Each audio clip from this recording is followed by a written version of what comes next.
관심사라는 말은 특별히 마음에 두고 있는 일 또는 그 대상을 말합니다. 사람은 무엇에 관심을 두느냐에 따라서 인생이 달라집니다. 사람은 어떤 것에 관심을 두느냐에 따라서 삶의 방향이 달라집니다. 이전에는 몰랐으나 새로운 것을 알게 되어서 그것에 관심을 두면 삶의 방향은 그 방향으로 흘러가게 됩니다. 그러므로 우리가 무엇에 관심을 두고 사느냐도 중요하고 어떤 것에 관심을 두고 사느냐도 중요합니다. 또한 사람은 자신이 어느 위치에 있느냐와 어떤 직업을 가지고 있느냐에 따라서 관심사가 달라집니다. 선생님의 관심사는 뭘까요? 선생님의 관심사는 어떻게 하면 학생들을 잘 가르칠 수 있을까 합니다. 화가의 관심사는 어떻게 하면 그림을 잘 그릴 수 있을까 합니다. 지휘자의 관심사는 어떻게 하면 지휘를 잘할 수 있느냐입니다. 야구투수의 관심사는 어떻게 하면 공을 잘 던지느냐입니다. 그러면 우리 그리스도인의 관심사는 무엇이 되어야 될까요? 우리 그리스도인의 관심사는 어떻게 하면 하나님을 기쁘시게 하며 어떻게 하면 하나님의 뜻대로 살까가 되어야 합니다. 할렐루야. 아멘. 본문은 덕이 있는 자의 관심사라는 제목의 말씀이에요. 이 시간 우리는 본문을 통해서 덕이 있는 자의 관심사가 무엇이며 우리 그리스도인의 관심사는 무엇이 되어야 하는지를 깨달으며 은혜를 받고자 합니다. 사도 바울의 관심사는 온통 고린도 교회와 고린도 교회 성도들이었습니다. 어떻게 하면 고린도 교회 문제를 해결하고 바로 세울까? 어떻게 하면 고린도 교회 성도들을 바른 신앙으로 인도할까? 였습니다. 우리가 잘 알다시피 고린도 교회는 사도 바울이 개척하여 세운 교회입니다. 사도 바울이 영적으로 가장 약할 때, 가장 힘들 때, 난산하듯 어렵게 세운 교회가 바로 고린도 교회. 사도 바울이 고린도 교회를 세움으로 다시 일어설 수 있었고 선교의 자신감을 얻을 수 있었습니다. 그러니만큼 고린도 교회는 어느 교회보다도 사도 바울에게 있어서 가장 소중한 교회였습니다. 그런데 이 고린도 교회가 문제가 생겼습니다. 문제도 보통만한 게 아닙니다. 분쟁하고 시기하고 다투고 이로 인해서 사도 바울에게 좋지 않은 말들을 많이 하는데 그들의 분쟁으로 말미암아 그 화살이 누구에게 돌아가냐면 사도 바울에게 돌아갔어요. 아니 싸우기는 자기들이 싸우고 왜 사도 바울에게 왜 이런 화살이 돌아갑니까? 자, 그래서 사도 바울이 이들을 바라볼 때 마음이 참 아팠어요. 그런데도 사도 바울은 고린도 교회를 사랑했습니다. 마치 아버지가 자식을 사랑하듯 그렇게 사랑했어요. 많은 자식이 있지만 부모의 마음을 아프게 하고 속상하게 하는 자식은 부모에게 있어서 아픈 손가락입니다. 하지만 자식이 문제가 있다고 해서 자식을 버리는 부모는 없어요. 또 자식을 미워하는 부모도 없습니다. 고린도 교회에 잡음이 많고 문제가 많았지만 그래도 사도 바울은 끝까지 고린도 교회를 버리지 않고 사랑하고 또 사랑했습니다. 우리도 이렇게 교회를 사랑해야 됩니다. 할렐루야. 아멘. 본문 19절 말씀 보십시다. 너희는 이때까지 우리가 자기 변명을 하는 줄로 생각하는구나. 우리는 그리스도 안에서 하나님 앞에 말하노라. 사랑하는 자들아, 이 모든 것은 너희의 덕을 세우기 위함이니라 그랬습니다. 자, 여기서 덕이라는 말은 크게 생각하는 마음을 말해요. 그러니까 큰 마음이 덕이죠. 다른 사람을 생각할 때 조그만 그런 마음을 가지고 화도 참지 못하고 봐주지도 못하고 이런 마음은 덕이 없는 사람.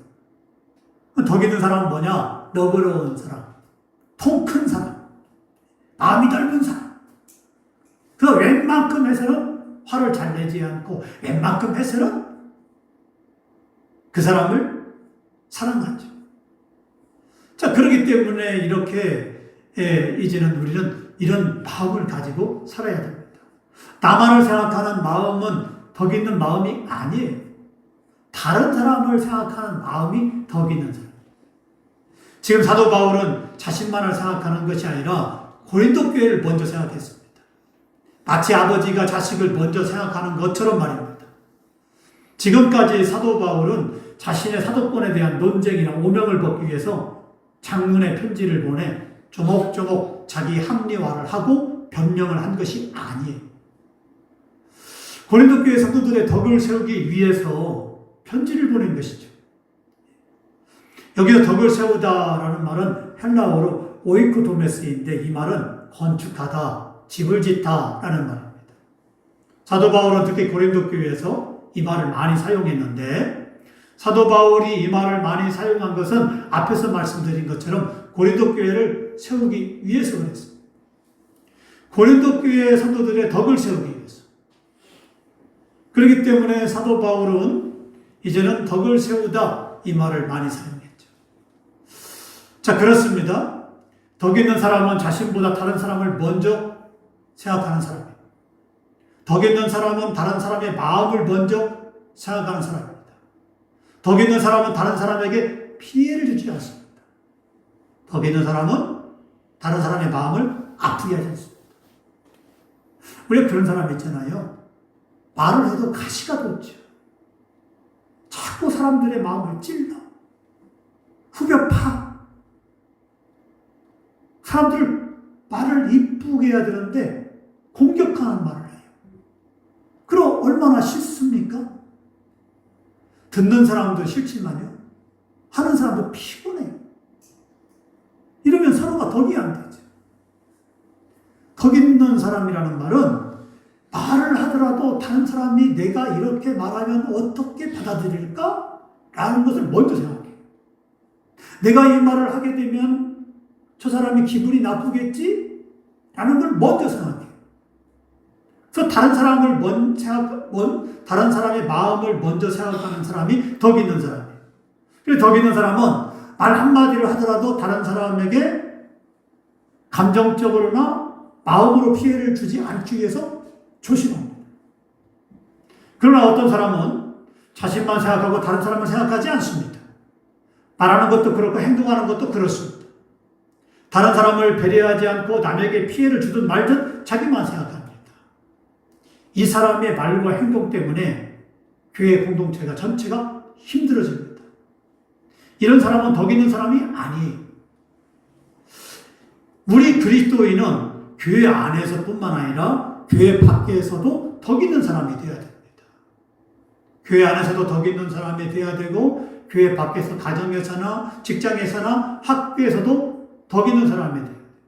요즘은요, 초등학교 아이들도요, 더러운 말을 써요. 세상에 선생님에게 성희롱의 말도 한다는 거예요. 욕은 기본이고요. 과연 그런 아이가 바르게 자랄까요? 그러면 그렇게 말하지 않으면 친구들과 어울리지 못한다. 그건 틀린 생각이에요. 오히려 그 분위기를 바꿔가야 되고 내가 그 사람들을 바꾸는 삶을 살아가요. 그게 영향력이 있는 삶이죠. 우리 영향력이 있는 삶을 말할 때요. 대통령이 영향력이 있다? 아니면 사업적으로 크게 성공한 사람이 영향력이 있다? 이게 아니에요. 내가 학교의 공동체, 직장의 공동체, 가정의 공동체 이 속에서 영향을 끼칠 수 있는 좋은 방향으로 영향을 끼칠 수 있는 사람이 돼야 돼요. 우리가 어떤 걸 가까이 하죠? 꽃도요. 이 장미꽃 이렇게 향기가 쫙 나게 되면 우리가 얼마나 맡기 좋습니까? 가까이 하잖아요. 라일락이나 천리향이나 장미꽃이나 이렇게 향기가 확 나게 되면, 야, 그리고 어디서 나? 하고 찾아가 봅니다. 눈에 띄면 가서 같아요. 근데 어디서 똥 냄새가 나. 어디서 썩은 냄새가 나. 그럼 여러분, 어떻습니까? 똥 냄새나 썩은 냄새 나면 여러분이, 좋네. 하고 쫓아갑니까? 그 자리에 피해서 막 빨리 가죠.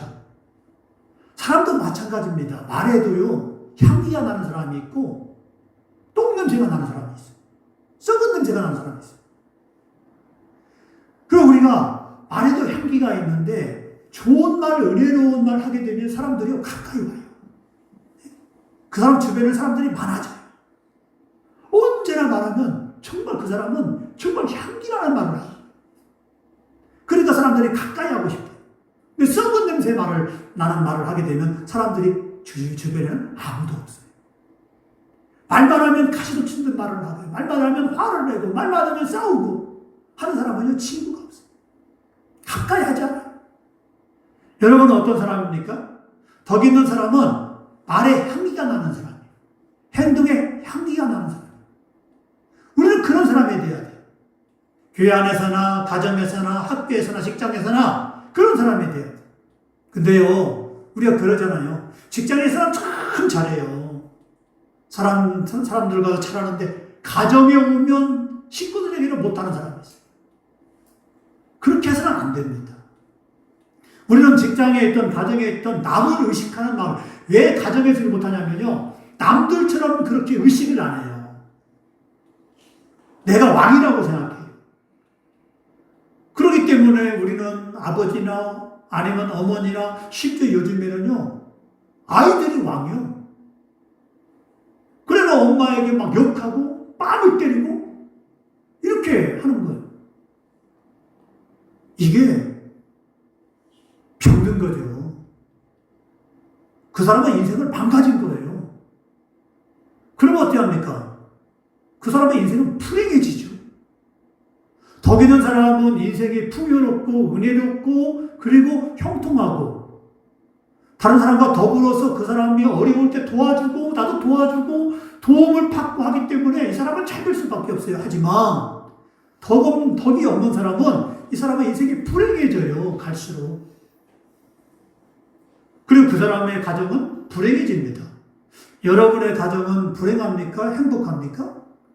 바로 여러분의 덕 있는 말에 달려 있습니다. 여러분의 덕 있는 행동에 달려 있습니다. 지금까지는 그렇게 못했다면 지금부터 한번 해보세요. 내 가정이 이래서는 안 되겠구나. 나부터 변화되면 됩니다. 우리가 흔히 싸울 때요, 부부간에 싸울 때도요, 어떻게 합니까? 당신이 고쳐. 당신이 먼저 고쳐. 당신이 이렇게 했잖아. 합니다. 이래서는 안 된다는 거예요. 네가 그랬기 때문에 내 가정이 이렇게 되고 내가 이렇게 되고 하게 됩니다. 나를 위해달라는 거예요. 정말 좋은 사람은요, 의뢰로운 사람은요, 다른 사람이 아니라 내가 먼저 고칩니다. 가정이 행복해지고 은혜로워지려면 내가 먼저 고쳐야 돼요. 내가 변화돼야 됩니다. 그러면 상대방이 변화가 돼요. 바로 상대방을 지적하고 말하고 하는 게 덕 있는 사람이 아니라 나를 먼저 변화시키는 사람이 덕 있는 사람이죠.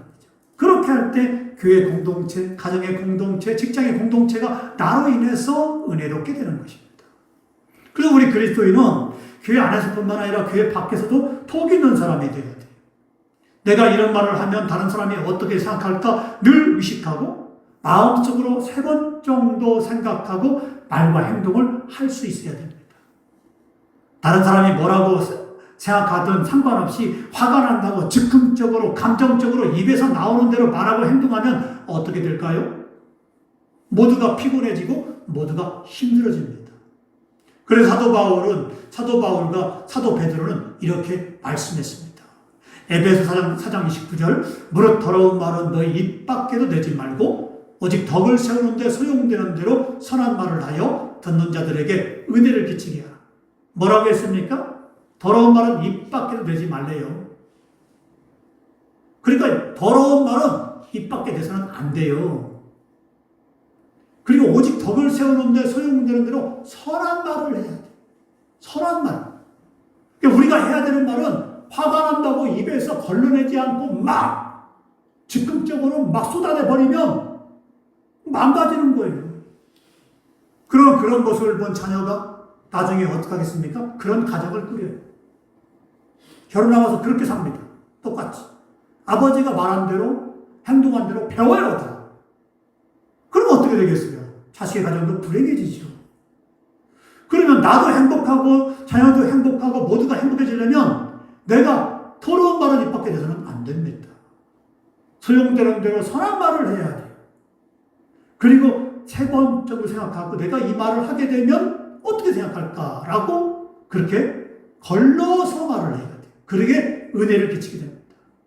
베드로는 또 이렇게 말했어요. 베드로서 1장 5절로 7절 말씀에 그러므로 너희가 더욱 힘써 너희 믿음의 덕의 지식을, 지식의 절제를, 절제의 인내를, 인내의 경건을, 경건의 형제 우애를, 형제 우애에 사랑을 더하라 그랬습니다. 마지막이 뭡니까? 사랑을 더하라. 사랑해라 이 말이에요. 사랑하는 자는 함부로 말하지 않습니다. 사랑하는 자는 욕하지 않습니다. 사랑하는 자는 주먹질하지 않습니다. 사랑하는 자는 막말하지 않습니다. 사랑하지 않기 때문에 그러는 거예요. 그래 우리가 사랑한다면 덕 있는 사람이 되어야 되고요. 덕 있는 말을 해야 되죠. 덕 있는 사람 옆에는 늘 사람이 많습니다. 하지만 덕 없는 사람 옆에는 사람들이 없습니다. 나의 말과 행동으로 인해 다른 사람들이 나를 싫어하고 피하고 나를 떠나버리면 되겠습니까? 사도 바울은 지금 당장이라도 고린도 교회에 가서 분쟁을 일으키는 사람들에게 벌을 줄 수 있습니다. 자신의 사도권을 의심하고 좋지 않게 말하는 사람들을 당장 쫓아가서 처벌할 수도 있었습니다. 하지만 그렇게 하지 않았습니다. 얼마나 화가 나겠습니까? 사도 바울의 입장에서. 아니 복음을 전해서 실컷 구원을 시키고 그리고 그렇게 교회를 세워놨더니만 아니 교회를 세우는 사도 바울을 오히려 의심하고 사도권을 의심하고 욕하고 그렇게 하고 있습니다. 그래서 사도 바울이 귀에 들려올 때 당장 쫓아가게 되면 벌을 줄 수 있었습니다. 처벌할 수 있었습니다. 하지만 그렇게 하지 않았다는 거예요. 감정적으로 하지 않았습니다. 화가 난다고 입에서 나오는 대로 말하거나 행동하지 않았다는 거예요. 참고 인내하면서 그들에게 회개할 기회를 주었습니다. 바로 이것이 덕 있는 사람의 모습이에요. 우리 옛말에 참을 인자 3번이면 살인도 면한다라는 말이 있어요. 뭐라고 그랬어요? 참을 인자 3번이면 살인도 면한다. 덕이란 바로 이런 것입니다. 할렐루야. 3번 참아봅시다. 화가 날 때, 정말 욱할 때. 그래서 내가 화가 날 때, 화가 난다고 팍! 내 입에서 말을 쏟아내버리고, 감정을 쏟아내버리고 하게 되면 다 망가져버립니다. 근데 3번을 한번 참아보자. 오늘 교회 오면서 극동방송에서 들었던 내용이에요. 재미있는 내용인데요. 어떤 할아버지가요, 나이 먹은 할아버지가 건강검진을 받으러 갔어요. 근데 이제 건강검진을 다 했는데, 그리고 이제 일주일 후에 이제 왔단 말이에요. 그 결과를 보니까, 너무나 건강한 거예요. 그 의사가 물어봅니다. 아니, 어르신은 이렇게 80이 넘었는데, 고혈압도 없죠, 고지혈증도 없죠, 당뇨도 없죠. 그냥 피가 깨끗하고 그냥 건강하고 어디 안 아픈 데가 없어요. 비결이 뭡니까? 이렇게 물어봐요. 그랬더니 할아버지가 웃으면서 그거 별거 없어요. 저희 아내하고 결혼할 때요. 이게 우리가 서로 약속한 게 있습니다. 당신이 화가 나면 부엌으로 피하고 내가 화가 나면 밖으로 나가 산책하기로. 결혼 초기에 그렇게 약속을 했대요. 근데 이 할아버지가 산책을 많이 했대요. 그래서 할아버지가 제 건강 비결을 웃으면서 산책을 많이 한 거예요. 그만큼 화가 막 많이 난 거예요. 근데 이분은 밖으로 나가서 산책을 많이 했대요. 그게 건강 비결이었던 것입니다.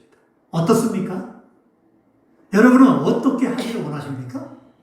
상대방이 나를 알아주기를 원하고 못 알아주니까 싸우고 다투고 막 감정적으로 대하고 함부로 말하고 그러면 어떻습니까? 상대방이 울고 힘들고 하게 되면 내가 기분이 좋습니까? 나도 힘들잖아요. 서로 말 않고 어떤 사람 부부싸움해가지고 한 달도 1년도 말을 안 한대. 이거 기가 막힌 거예요. 성경에 뭐라고 했습니까? 너희는 해가 지기 전에 가서 화를 풀어라. 불을 풀어라. 해가 지기 전에 분노를 풀라는 거예요. 부부간에 안 싸울 수 없잖아. 싸우더라도 해가 지기 전에 가서 화해를 해야 돼요. 내가 잘못했다고, 내가 미안하다고, 아까 말한 거 미안해, 내가 잘못했어. 이 한마디가 어렵습니까? 그렇게 하면 변화가 된다는 것이죠. 우리 중요합니다. 그렇기 때문에 내가 말하는 대로 하는 것이 덕이 있는 것이 아니라 내가 다른 사람을 먼저 생각하는 것이 덕이 있는 거죠. 세 번 생각하는 게 덕이 있는 것입니다. 이어서 사도 바울은 덕 있는 사람의 관심사가 무엇인지 우리에게 가르쳐주고 있습니다. 본문 20절 말씀 보십시다. 내가 갈 때에 너희를 원하는 것과 같이 보지 못하고 또 내가 너희에게 너희가 원하는 것과 같이 보일까 두려워하며 또 다툼과 시기와 분냄과 당짓는 것과 비방과 수군거림과 거만함과 혼란이 있을까 두려워하고 그랬습니다. 고린도 교회에 문제가 있을 때 사도 바울은 어떻게 했을까요? 무엇을 먼저 했을까요? 기도를 먼저 했어요. 이놈들 봐라. 아니 내가 교회를 세워놨더니 괘씸한 하고 쫓아가서 너희를 그냥 가만두지 않을 거야. 그리고 눈을 부릅 뜨고 막 화를 내면서 한 게 아니라 하나님 앞에 무릎을 꿇고 화나는 마음이 있을지라도 하나님 하면서 하나님만 바라보고 하나님만 의지하고 그리고 기도합니다. 사도 바울은 화를 내고 분노하기보다는 하나님 앞에 먼저 무릎 꿇고 기도하고 또 기도합니다. 그리고 직접 고린도교에 찾아갈 수 있었지만 편지를 보냅니다. 그리고 가까운 사역자들을 보내고 디모데를 보냅니다. 이렇게 하고도 정작 자신은 가지 않았습니다. 왜냐하면 지금 당장 쫓아가게 되면 사도 바울의 목소리가 높아질 수밖에 없습니다. 언성이 높아질 수밖에 없습니다. 고린도 교회 성도들의 잘못을 책망하고 벌을 줄 수밖에 없습니다. 교회 공동체를 어지럽히고 본이 되지 않는 자와 잘못한 자에게 대해서 너는 못 쓰겠다. 당신은 못 쓰겠어. 출교시킬 수밖에 없습니다. 그렇죠? 교회를 어지럽히는 자는 어떻게 하겠습니까? 쫓아낼 수밖에 없죠. 당신 나가 할 수밖에 없죠. 왜냐하면 그 사람들에게 교회가 망가진다면 안 되잖아요. 그래서 사도 바울도 자기 쫓아가서 누구 이리 와 해가지고 당신들은 출교야 할 수밖에 없어. 자, 이럴까봐 사도 바울은 두려워서 지금은 가지 않겠다라는 거예요. 근데 가지 않고 편지를 보내니까 사도 바울에게 뭐라고 합니까? 그 사람들이 사도 바울은 겁쟁이야. 겁쟁이라 부르는 거야. 비웃고 조롱합니다. 사도 바울은요, 한 템포 늦춰가지고 회개할 기회를 준 거예요. 그 사람들에게. 오늘 우리에게도 이렇게 중요합니다. 이런 믿음 생활을 해야 돼요. 다른 사람이 잘못했을 때 너 이리 와봐. 우리 가정에서 그러잖아요. 자녀가 잘못했을 때 이리 와. 그리고 과격한 아빠는요, 주먹으로 확 머리를 때립니다. 이래서는 안 되잖아요. 한 템포를 늦춰야 돼요. 막 주먹으로 때리고 싶고 막 하고 싶지만 한 템포를 늦춰보세요. 이놈의 자식 하기 전에 뒤돌아서서 한번 화를 가라앉히고 그리고 난 다음에 억지라도 웃으면서 이러봐. 왜 그랬어? 너 이러면 안 되지? 그냥 아이가 알아서 저 장난이 아니까 울어요. 그러면 그게 훈계예요. 그냥 끌어안고 다부터 하지 마. 응? 그러면 그게 화를 낸 거예요. 아빠가 최고의 화해. 근데 그냥 화가 난다고 막 주먹질하고 막 욕하고 하게 되면 아이는 어떻게 되겠습니까? 인격이 망가져버려요. 고린도 교회 가서 사도 바울이 가서 쫓아가서 막 그 사람들에게 이리 나와 저리 나와 하면서 당신 따닥 출교시키고 막 하게 되면 고린도 교회가 망가져버리는 거예요. 이건 좋은 신앙이야. 그렇기 때문에 한 템포를 늦춰야 되는 것입니다. 자, 사도 바울은 이렇게 했다는 거예요. 오늘 우리의 신앙생활도 이렇게 해야 되고 우리의 믿음 생활도 이렇게 해야 되고 우리의 삶도 이렇게 해야 된다고 사도 바울은 우리에게 본을 보여주고 있습니다. 중요한 건 이 다음이에요. 사도 바울이 사도로서 편지를 보내고 사람을 보냈으면 고린도 교회에 회개운동이 일어나야 됩니다. 진짜? 고린도 교회 회개운동이 일어났어요? 만일 죄악이 그대로 있고 문제가 그대로 있다면 어떻게 되겠습니까? 하나님이 심판하십니다. 주의 종이 말하거나 권면을 했을 때 그 사람에게 회개가 있어야 돼요. 그런데 회개하지 않으면 그 다음 마지막에 가서는 하나님이 심판하십니다. 문제는 이것이 제일 무서운 것이고 두려운 거예요. 사도 바울이 편지를 보내서 이것을 말하고 저것을 말합니다. 그때 고린도 교회가 어떻게 되었습니까? 기분 나빠하고 한 것이 아니라 하늘 앞에 모여서 회개했어요. 가슴을 치면서 하나님 잘못했어요. 용서해 주세요. 우리가 주의 종의 마음도 아프게 했고 하나님 마음도 아프게 했고 우리가 이렇게 못되게 행동했어요. 못되게 말했어요. 하나님 용서해 달라고 하면서 회개했어요. 나중에 가보니까 사도 바울이 가보니까 그 사람들이 회개해서 변화가 되었어요. 바로 그것입니다.